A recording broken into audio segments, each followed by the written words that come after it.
Our top story tonight at 11, Bibb County's proposed budget. There's a lot of new announced increases in the budget for public safety, beautification projects, and the fight against blight. But Mayor Lester Miller says he's also looking to make a few cuts. Now, one of those is funding for some outside agencies, including Atrium Health Navicent and museums. Ashlyn Webb visited some museums in town and spoke to their directors on the impact these cuts could have. Mayor Lester Miller says the county just doesn't have it in the budget to fund Atrium Health Navicent and museums in town, so he's proposing cuts that could save the county roughly $230,000.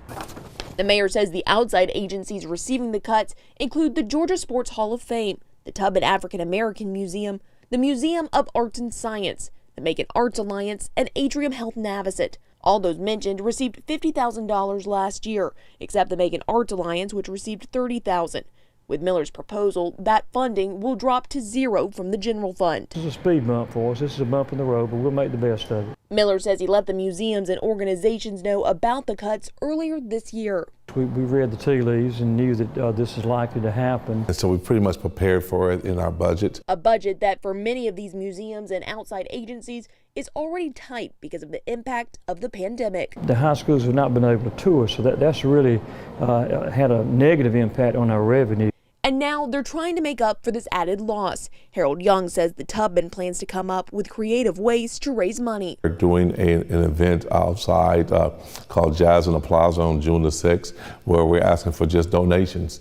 And the Georgia Sports Hall of Fame says they're delaying some programs and exhibits. But we did have some plans to expand some of our interactive exhibits. We had some plans to expand our educational program, and those will be delayed to a degree. We'll have to really look at the numbers hard and fast to see what the impact long range is going to be.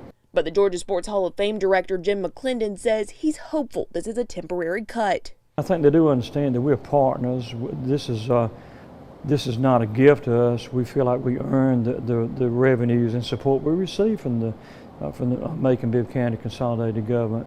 Mayor Miller says he's looking to pull money from the American Rescue Plan to help these museums and also boost tourism, but he says so far they haven't received guidelines on how to spend the money. Reporting in Macon, Ashlyn Webb, 13 WMAZ News. Now, the mayor's budget proposal must receive approval from Macon Bibb commissioners before it becomes official. It's been 138 days since Lester Miller took office as mayor. Today, Macon Bibb leaders celebrated the completion of the 30 for 30 demolition campaign. This area's been calling for this a long time. It's been a long time coming. Most importantly, it's bringing the neighborhoods together. It's bringing the organizations together, all of our great partners together. They're pulling together to do what we believe is right for Macon Bibb County. And this morning, crews demolished 3 houses on Pursley Street. The 29th, 30th, and 31st houses torn down as part of the mayor's campaign. The project is designed to clean up and improve the entrance to the historic Linwood Cemetery. The mayor says they'll be announcing a plan soon to demolish another 50 blighted homes.